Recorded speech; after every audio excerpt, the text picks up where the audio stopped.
Bonjour et bienvenue dans cette interview croisée Alcatel-Lucent Enterprise, NXO France et OVH Cloud. Aujourd'hui, on va parler de la souveraineté des données. Mais avant de commencer, messieurs, je vous laisse vous présenter. Bonjour, je suis François Guillerot, je suis directeur du business développement et de la transformation digitale chez NXO France, société du groupe FAIA. NXO France, nous sommes un intégrateur réseau et télécom et opérateur télécom et société de services. Et nous intervenons sur les domaines de la cybersécurité, des réseaux et du data center et de la communication et de la collaboration. Et nous vendons nos services à l'ensemble des sociétés françaises.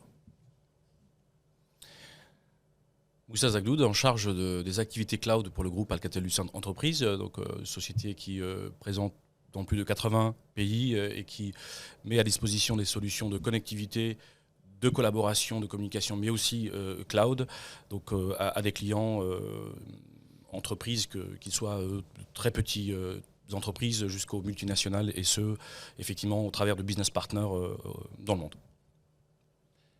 Et bonjour, je suis Sylvain Roury, je suis le directeur commercial monde pour OVH Cloud. OVH Cloud aujourd'hui est un fournisseur de services cloud.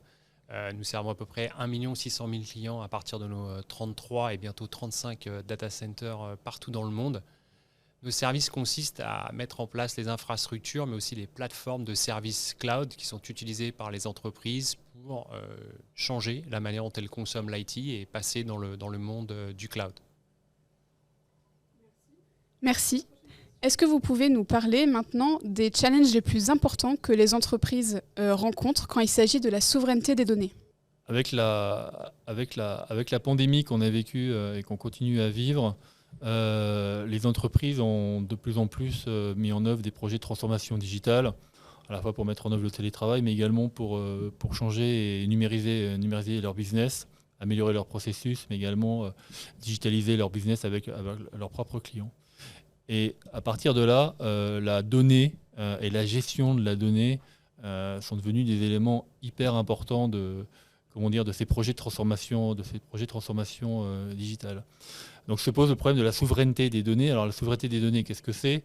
C'est d'une part de protéger sa donnée, mais de savoir en temps réel où est la donnée et comment la donnée est gérée. Et ceci à la fois au niveau de l'entreprise, mais également au niveau de l'ensemble de sa chaîne de sous-traitante avec l'ensemble de ses fournisseurs. Donc aujourd'hui, les entreprises, elles doivent avoir cette vision, je dirais, de bout en bout sur où est-ce que la donnée est localisée et comment la donnée est gérée. Et cette problématique, sachant que la donnée, c'est le nouveau pétrole pour les entreprises, cette problématique, aujourd'hui, elle est à l'agenda à la fois des DSI, mais également des responsables de la sécurité des systèmes d'information, mais aussi de plus en plus au niveau des dirigeants des entreprises qui sont nos clients. Alors, je rajouterai un point, ou j'insisterai sur un point qu'effectivement tu as déjà mentionné, c'est aussi où est la donnée, comment elle est traitée, mais qui s'en occupe.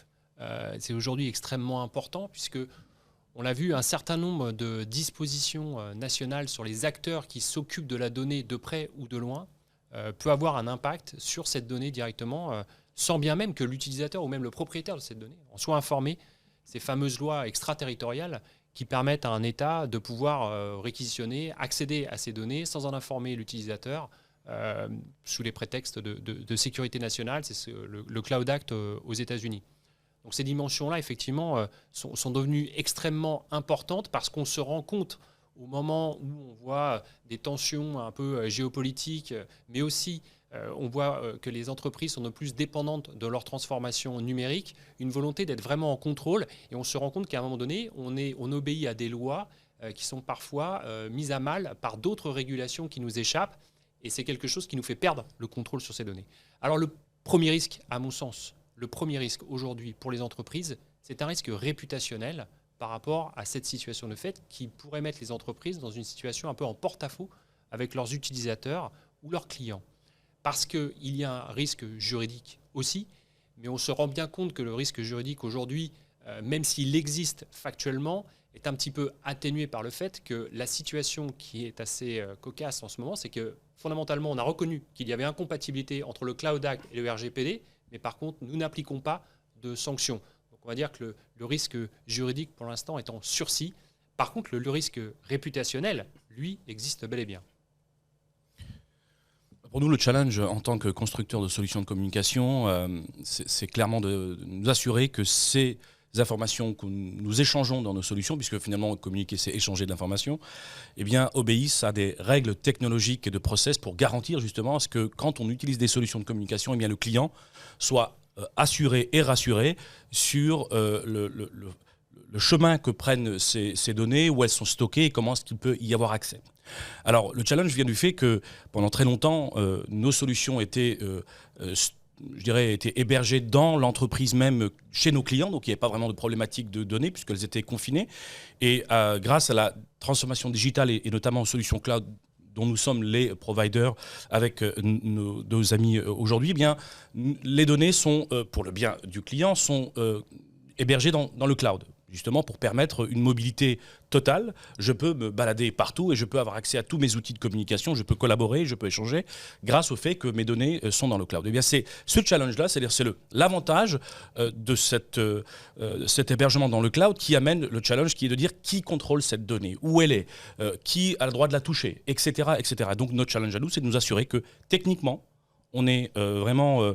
on touche l'excellence de ce point de vue-là, c'est-à-dire qu'on met en place tous les mécanismes d'encryption, d'authentification, mais aussi de transport d'informations, et nous assurer aussi que tous les process sont en place pour garantir que effectivement la donnée appartienne bien au client et uniquement au client, et qu'il en fait ce qu'il veut. Merci. Est-ce qu'il existe des secteurs d'activité où la souveraineté des données est un sujet particulièrement sensible comparé à d'autres entreprises ? Alors, oui, il y a des industries qui sont beaucoup plus sensibles que d'autres au concept de la souveraineté des données. Alors, on peut penser immédiatement aux services publics. Il est évident, et si je fais le lien avec le risque réputationnel, quand on est sur de la donnée de citoyens, on est évidemment sur un sujet extrêmement sensible. Donc, le secteur public se doit d'être exemplaire. Et vous avez plusieurs gouvernements en Europe qui ont déjà fait des annonces, mais qui ont aussi prolongé leurs annonces par des faits. En voulant privilégier des systèmes d'hébergement souverains. La France a même été jusqu'à sortir une certification qui s'appelle SecNumCloud, à laquelle nombre d'administrations aujourd'hui font appel pour leur migration dans le cloud. Et je dirais, au-delà de ça, des données qui vont toucher la santé, des données qui vont toucher l'éducation, on est sur les piliers même des États. Ces données-là sont extrêmement sensibles et requièrent un besoin de souveraineté totale pour être vraiment en contrôle de ces informations qui sont clés, non seulement pour la bonne continuité de la vie au quotidien, mais aussi tout simplement pour l'autonomie d'un pays. Je dirais aussi par extension toute entreprise qui traite de la donnée personnelle. Et on a des entreprises qui sont extrêmement dépendantes de données marketing, de l'exploitation de leurs fichiers clients, de l'exploitation de fichiers de prospects. Ces données-là sont évidemment à traiter avec énormément de précautions. Il est très difficile de nos jours de faire une promesse produit ou service si on ne traite pas de manière extrêmement délicate et attentionnée l'ensemble des clients. Donc, je pense que ça appelle l'ensemble des industries à faire vraiment la part des choses entre les applications et les données qu'ils sont amenés à traiter pour pouvoir décider quelles sont celles qui sont particulièrement exposées à ce besoin de souveraineté. Je pense que pour compléter ce que dit Sylvain, il y a effectivement, bien entendu, des activités institutionnelles, tu l'as dit, un gouvernement, donc la défense, la santé, l'éducation, c'est clairement là où on voit le plus de besoins et de demandes aujourd'hui sur la partie souveraineté. Mais on constate aussi que dans le secteur privé, certaines entreprises de pointe veulent aussi s'assurer que quand elles utilisent ce genre de solutions, eh bien, toutes leurs données sont bien sécurisées et ne partent pas dans des pays qui peuvent être des pays ennemis. Et ça, c'est aussi important. On parle d'espionnage industriel notamment. Donc de ce point de vue-là, on voit un shift intéressant entre ce besoin pur de souveraineté du domaine purement public vers le domaine plus privé pour les raisons que je viens de citer. Notre vision, c'est que cette problématique de souveraineté des données, faut bien être conscient qu'elle concerne toutes les entreprises, de tous les secteurs, quelle que soit la taille de l'entreprise. Aujourd'hui, comme j'ai dit en introduction, toutes les entreprises ont des projets de transformation numérique et l'intensité numérique de tous les projets d'entreprise augmente. Ce qui veut dire que et ce qu'on voit aussi, c'est que dans la partie, le bas de marché, c'est-à-dire les PME et les ETI, elles ont de plus en plus de projets de ce type, donc la data devient un élément important pour elle également. Donc tous les secteurs, tous les marchés, donc bien sûr, on a vu le gouvernement, la santé par exemple, sur lequel il y a des obligations, des certifications particulières, c'est important pour eux, mais ça concerne toutes les entreprises et tous les secteurs. Et donc notre rôle par rapport à ça, c'est à la fois de rassurer ces entreprises et de leur garantir que les solutions qu'on va mettre à leur disposition protègent naturellement leurs données et leur donnent la transparence comment cette donnée est localisée et comment cette donnée est managée. Et pour les plus grands comptes, là qui veulent avoir vraiment une vision complète de la traçabilité de leurs données, là c'est de leur donner également cette visibilité, mais sur l'ensemble de la chaîne de production. Et on fait ça via un certain nombre de proof of concept où nos clients vraiment regardent point par point où cette donnée est localisée. Mais aujourd'hui et de plus en plus demain, ça sera l'ensemble des entreprises qui seront de plus en plus concernées par cette souveraineté des données. Très bien. Pour aller plus loin, en quoi la relation entre vos 3 entreprises est particulièrement unique sur le marché ? Alors, je crois que ce qui rend notre solution unique, c'est d'abord cette transparence, d'ailleurs transparence dans l'exercice qu'on a aujourd'hui, de vraiment démontrer que l'ensemble des couches qui participent à la livraison du service sont vraiment souveraines et de confiance pour le client.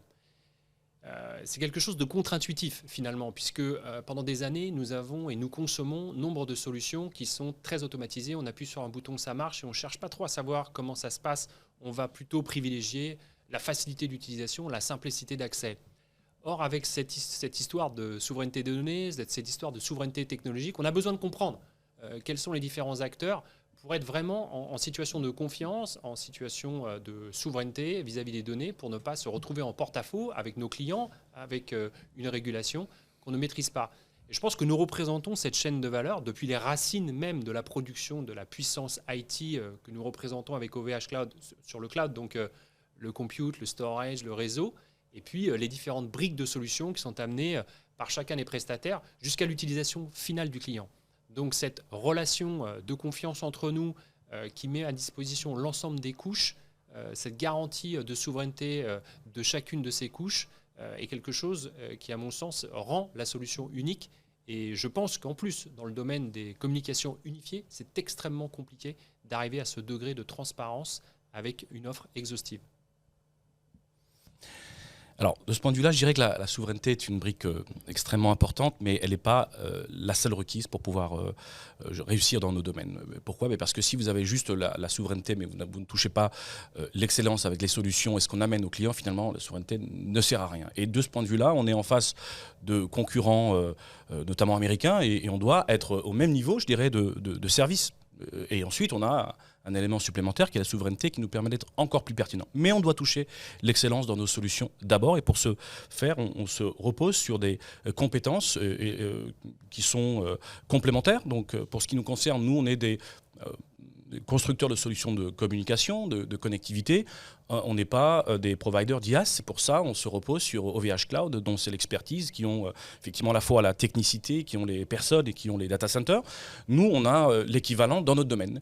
Et c'est ce qu'on fait. Et donc cette complémentarité est importante parce qu'elle amène bien sûr une efficacité, elle amène des compétences et donc du coup, elle amène des solutions qui sont pertinentes pour le client. Mais aussi, je pense qu'on partage des valeurs et la souveraineté, je dirais, est un des parfums, mais on partage ces valeurs-là. Et effectivement, pour pouvoir mettre ces dispositions à disposition du client, et de pouvoir faire en sorte qu'elle est déployée pour répondre à un besoin précis, on a besoin de partenaires business, et c'est le cas de Nextira One, qui a l'expertise marché, qui a l'expertise terrain, et qui a l'expertise, je dirais,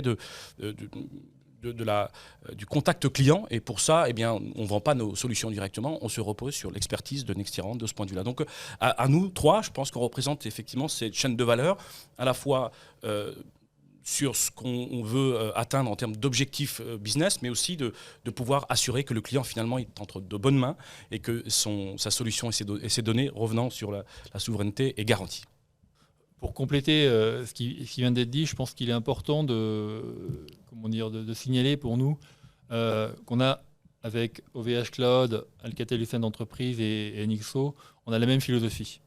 La même philosophie et les mêmes objectifs par rapport à cette notion de souveraineté des données et de services rendus et de transparence rendue à nos clients, spécifiquement sur le marché français. Donc si nous aujourd'hui, donc on a choisi la solution d'Alcatel-Lucent Entreprise fournie sur les infrastructures d'OVH Cloud, c'est pour apporter cette transparence et cette vision à nos clients. Parce que nous, en plus de cette infrastructure, je dirais, technique, nous, on apporte, notre mission, c'est d'apporter le service de conseil à nos clients.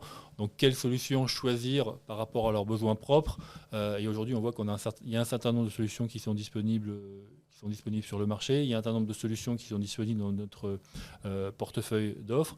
Et c'est vrai que cette solution avec Alcatel-Lucent Entreprise et OVH, elle est vraiment spécifique et elle répond à beaucoup de besoins de nos clients, y compris sur les secteurs les plus exigeants comme le secteur de la santé en France, où on a déjà plusieurs groupements d'hôpitaux qui font confiance à notre solution commune de communication et de collaboration. Et donc, nous, notre rôle, c'est d'être le conseiller de nos clients pour leur apporter cette meilleure solution et de la maintenir en conditions opérationnelles tout au long de la durée de vie du contrat. Et donc, pour revenir sur un sujet plus générique tel que Lucas, comment une solution comme Rainbow Calling peut aider les entreprises ? Nous avons développé une offre UCaaS que nous appelons Rainbow Calling. Et en fait, Rainbow Calling, c'est quoi ? C'est le software de Alcatel-Lucent Entreprise qui est hébergé dans le cloud d'OVH et qu'on a relié à notre réseau SIP-Trunk. Et au-dessus de ça, on met notre couche de service pour pouvoir apporter une solution communication et collaboration as a service, donc full UCaaS, qui comprend le trafic téléphonique, également le trafic téléphonique à nos clients en mode ce qu'on dit en anglais over the top, donc sur la base d'un accès Internet, mais de façon extrêmement sécurisée, avec une gestion très stricte de cette souveraineté des données. Et pour finir, quelle sera la stratégie adoptée par vos entreprises respectives dans les prochains mois et dans les prochaines années en ce qui concerne la souveraineté des données ? Je dirais que pour commencer, on n'en est qu'au début de cette problématique de la souveraineté des données. On voit ce qui se passe en ce moment en Ukraine qu'il y a un certain nombre de menaces qui se font qui se font jour sur cette partie cyberattaque. Donc je dirais que c'est un élément qui va être de plus en plus important dans la réflexion des entreprises. Donc nous, en tant que NXO, on continue à investir en tant que société de service, à la fois pour former nos personnels, pour continuer à avoir les bonnes certifications, que ce soit l'ANSSI ou d'autres organismes européens vont continuer à avoir des certifications de plus en plus strictes. Donc notre rôle, c'est de connaître ces certifications, d'avoir ces bonnes certifications, encore une fois pour proposer nos services à nos clients, mais également de proposer de nouveaux services de cybersécurité qui vont garantir cette protection des données, à la fois sur des services de cybersécurité propres, et en plus en l'intégrant dans tous nos services, que ce soit sur la communication et la collaboration, sur le réseau d'entreprise ou autre. Je rejoins ce que dit François. Il est évident que cette notion de souveraineté va pas ralentir. Je crois que c'est même l'inverse, et on le voit effectivement malheureusement avec les événements récents. Ce qu'on voit aussi, c'est qu'on est tous en tant qu'individus sensibles finalement à comment comment sont traitées nos données. Donc de ce point de vue-là aussi, je pense qu'il va y avoir une tendance qui va s'inscrire plus dans le temps et il n'y aura pas de retour en arrière. Et à nous justement de nous assurer maintenant que cette souveraineté, elle est là, il faut la traiter, il faut la gérer effectivement technologiquement et techniquement, mais aussi dans les process.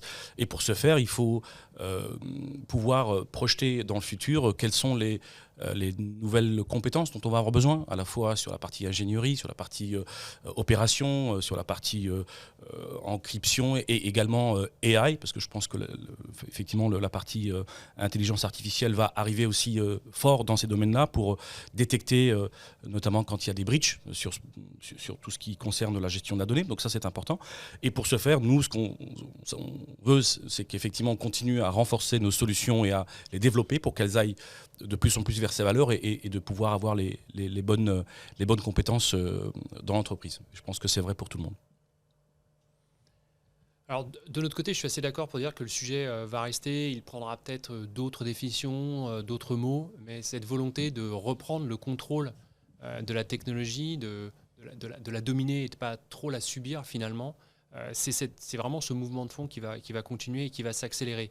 Donc, à court terme, quand même, il y a quelques échéances qui nous paraissent importantes. Je pense que l'ENISA, la norme européenne, qui, je l'espère, va mettre en miroir ce que la France a fait avec le Secnum Cloud, est une norme que nous allons surveiller vraiment de très près. Ça a l'air de prendre le bon chemin, mais je pense que ça sera une nouvelle confirmation de la revendication de l'identité européenne et de la confirmation du modèle du RGPD. Donc on voit bien que les certifications vont s'imposer comme elles s'imposent en France et bien sûr, je l'espère, au-delà des frontières. Je pense aussi que nous, société OVH Cloud, nous allons continuer à développer tout un tas de services et de solutions qui vont permettre aux entreprises de pouvoir se projeter dans la migration dans le cloud en toute confiance et surtout de manière simple et facile. Nous prévoyons à la fin de notre année fiscale qui se termine le 31 août d'avoir déjà plus de 80 solutions qui permettent aux clients de se projeter dans le cloud à partir du stockage, à partir du traitement de la donnée ou d'infrastructures as a service sur lesquelles viennent se porter nos partenaires pour pouvoir accéder à différentes offres. Donc nous, vraiment, notre stratégie, c'est sur la base de cette volonté de reprendre le contrôle, fournir tout un tas de solutions qui font que c'est simple et facile pour les entreprises de le faire avec nous, avec nos partenaires, avec tout l'écosystème de la tech européenne. Encore une fois, merci messieurs. Merci. Pour votre présence aujourd'hui et votre participation à cette discussion autour de la souveraineté des données, qui est un sujet très important pour vos entreprises respectives qui sont Alcatel-Lucent Enterprise, OVH Cloud et NXO France. Merci encore. Au revoir.